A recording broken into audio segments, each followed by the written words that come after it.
Schminke. It's artist paint. I know many painters have given crap to artist paint.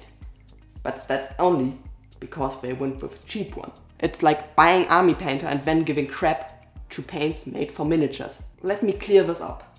I don't think it's the best paint overall.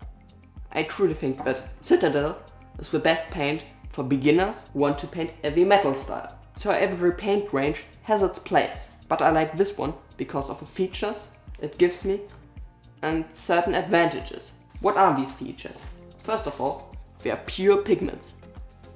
So you can mix and match, boom, and get cleaner mixed colors. But my Citadel colors mix clean. I like them. I can mix and do this and get my custom colors. Well, obviously, you haven't used pure pigment colors, because when it comes to mixing, the advantage you get from pure pigments is so good.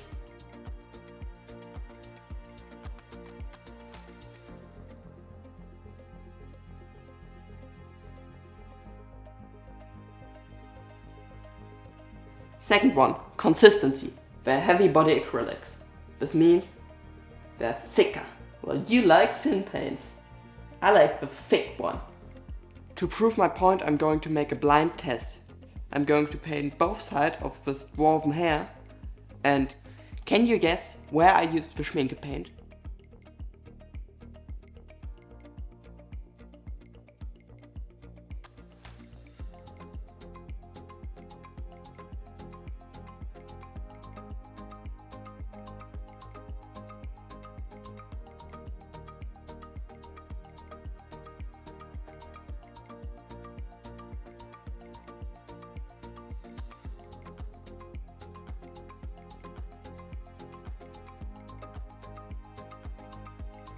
It was one!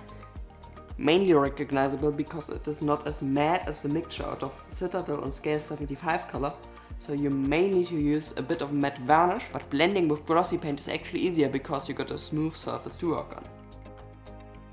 Because of their thick consistency, they stay good on the Wetpalette for way longer than other paints. Error detected.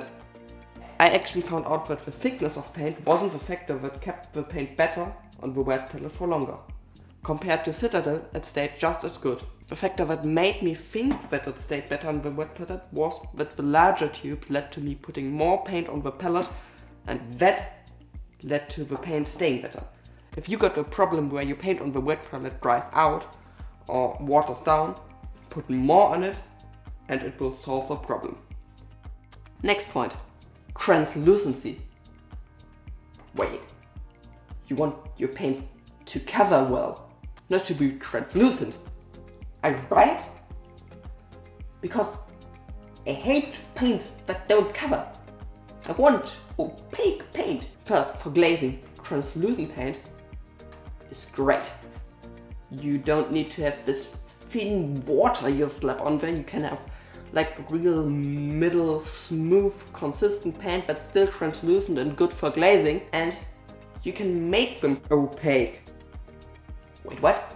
Make them opaque?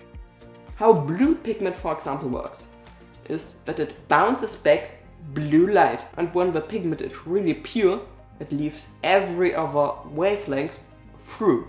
That leads to translucency. But you also get the cleanest blue you can get out of paint. Most paint manufacturers put in titanic white to make the paint covering. So the blue pigment reflects the blue color and the white pigment reflects everything else to make it covering. So you can have a real fine control over translucency. You could also mix in black to absorb the paint and get really dark, vibrant, saturated colors. Still, there are paints that are opaque, but the primaries have a ton of titanium white in there, so they're a bit pastel looking. When you take the translucent ones and mix for opacity yourself, you're good to go. How I got to these paints? It's a nice story. I went to the paint course from Roman Lapat. It was a great weekend. I learned a lot about mini painting and talked a lot about paint. And when I tried out this paint, I was really enjoying it. especially this tone, and Roman gave this color to me and called it his investment into the youth. Since then, I bought more of them, because I like them. Schminke doesn't only do acrylic paints, they also do oil paints. I also really enjoy them. I got the middle tier one, the Norma Professional line, because the professional one is really expensive. Like, you complain about Citadel being expensive, but that is nothing compared to the prices of a Mussini liner. If you're interested in oil paints, check out this video where I talk about the essentials you need to start up with oil paints.